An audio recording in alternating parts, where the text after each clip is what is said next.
Kas mani pamudināja pieteikties? Nu, man liekas, ka laiku pa laikam vajag sevi nedaudz, kā pateikt, iečekoties, kur es esmu un kur es gribu iet. Un tajā brīdī man bija tāda sajūta, ka es esmu nedaudz tā kā iesprūdusi ar dažiem darba jautājumiem. Un izlasīju aprakstu, zinu arī tevi un tavu enerģiju, un man patīk. Un tāpēc domāju, ka tas varētu būt kaut kas, kas varētu mani nedaudz pagrūst uz priekšu, ja? Vai tajā virzienā, kas ir mans virziens.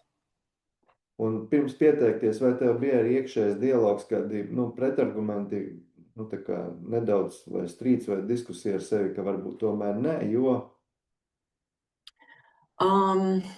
Varbūt par to, ka šis jau ir kaut kas, kas ir darīts, vai viss ir viens un tas pats, tikai ar citādā, ar citu nosaukumu. Tāda man bija iekšējais tā kā jautājums.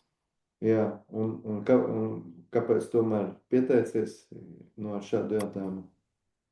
Ja nepamēģinās, neuzzinās. Mana atbilde ir, ka tas nav tas pats noteikti, kas ir jau mēģināts. Labi, ir kaut kādas daļas, kas ir jau piedzīvotas, jā, bet katru reizi tas ir. Ko tu piedzīvoji šeit? Kas tas bija tev? Es teiktu, tas bija tāds dažādu prakšu tāds apvienojums praktiskā ziņā.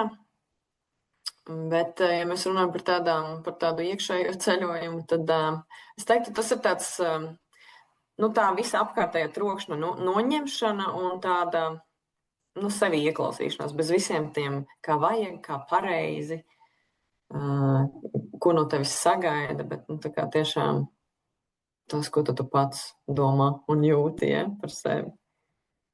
Kas ir tas? Tāda atgriešanās kaut kāda pie sevis droši vien. Un kas tā rezultātā tev notika, vai ko tu saprati, vai kas tev atnāca, vai kas izmainījās? Es teiktu, ka es atcerējos daudzas lietas, ja, ko es par sevi tā kā zināju, bet viena varbūt tāda konkrētāka lieta, ko es nebiju pamanījis pirms tam, mēs strādājam arī pāros un ar cilvēkiem tur, un tas, ko man citi arī ļoti parādīja, ka man ir kaut kādas bailes tā kā parādīt sevi, jeb, parādīt droši vien sevi nav cits formulējums. Varbūt šis video arī ir viens no tiem soļiem, ja, ko es spēru, lai tā kā kaut kur parādītos. Un es par to joprojām tā kā reflektēju un skatos, kur tas atsaucās manā dzīvē un ko es varu darīt, lai tā kā pārkāptu šīm bailēm, teiksim tā. Ko vispār kopumā tev dod tas, ka tu biji aizgājusi uz to darbnīcu? Un tā skaitā arī šī atklāsme par bailēm. Paskatīties, kāpēc varbūt es neesmu tur, kur es gribu būt, vai es neju tā, kā es gribu. Jo, piemēram, daudz kas saistīts manā uzņēmējdarbībā un manā varbūt karjerā ar to, cik es pati uzdrošinos būt redzamajai. Tā.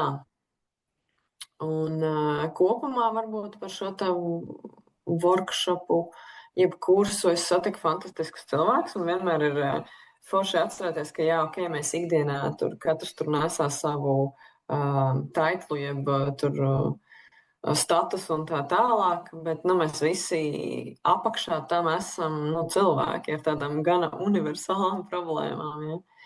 Un to ir forši tā atcerēties un sajust tādu savējo tādu atmosfēru. Un, kā es saku, un arī iegūt tās atziņas un kaut kādas lietas, ko esam atgādināju, ko atcerējos par sevi. Tas iedod arī tādu kaut kādu tādu ticību un drosmi iet tālāk savās lietās.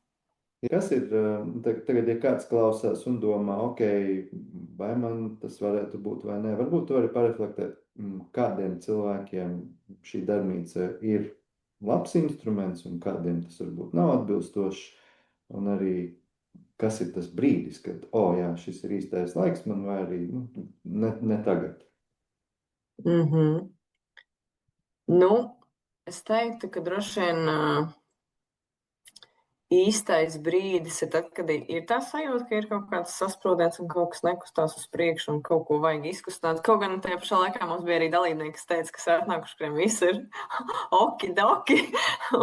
Un tad viņi secināja, ka varbūt, ka vienmēr ir lietas, ko paskatīties. Ja, nu es īstenībā tajā brīdī, kad es pieteicos, man arī likās, ka man ir sasprūdens, bet tagad es atnācu, man arī likās, ka man viss ir ok, bet tāpat tu vienmēr var pamanīt kaut kādas lietas. Uz kurām vērts paskatīties. Kādiem cilvēkiem tas ir? Es teiktu, ka atvērtiem cilvēkiem, varbūt tādiem, ka nav vispār nekādas iepriekšējas pieredzes, vispār ar kādu tā kā pašattīstības instrumentiem. Varbūt ir jāiziet vēl vienu meistarklasu pirms tam vai kaut kā tā, jo es teiktu, ka šis kurs viņš ir gana tāds tā kā intensīvs un pilns tā kā ar instrumentiem un dažādām praksēm. Jā, nu tā man šķiet. Varbūt ir vēl kaut kas, ko ir vērts zināt kādam, kurš apsver pieteikties vai nepieteikties. Tavs komentārs. Tev draudzene, piemēram, jautāt, Elīna, nu, tā kā domāju, tur iet vai neiet, un Elīna, tu saki, nu, nevis tu saku, teiktu, nu, bet tad plašāk, un kas ir tāds plašāks komentārs, ko tu teiktu? Nu, es neteiktu, nē, man šķiet vienmēr, kad ir jāaiziet jāapmēģina, jo es nevaru zināt citu cilvēku vietā, bet noteikti ir vērts aiziet uz pirmo tā kā to nodarbību, lai vismaz pārliecinātos, nu, tā kā, lai paskatītos, vai tas ir tas, kas, jo tur jau uzreiz var sajust tā kā to atmosfēru un redzēt.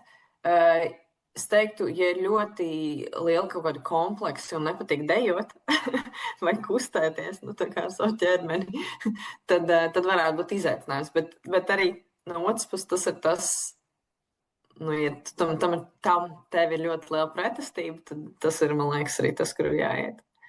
Jo šajā kursā mēs diezgan daudz arī pieskaramies nu, tādai dejošanai. Es teiktu, kustībai devis dejošanai. Jā, kustībai droši vien būtu precīzāk, jā. Jā, jo. Tas, nu, tā kā iestrēgums, ja es teiksim, esmu šitāds dzīvē, tad arī tur es arī kaut kur arī iestrēgstu rezultātā arī dzīvē, ne tikai ķermenī.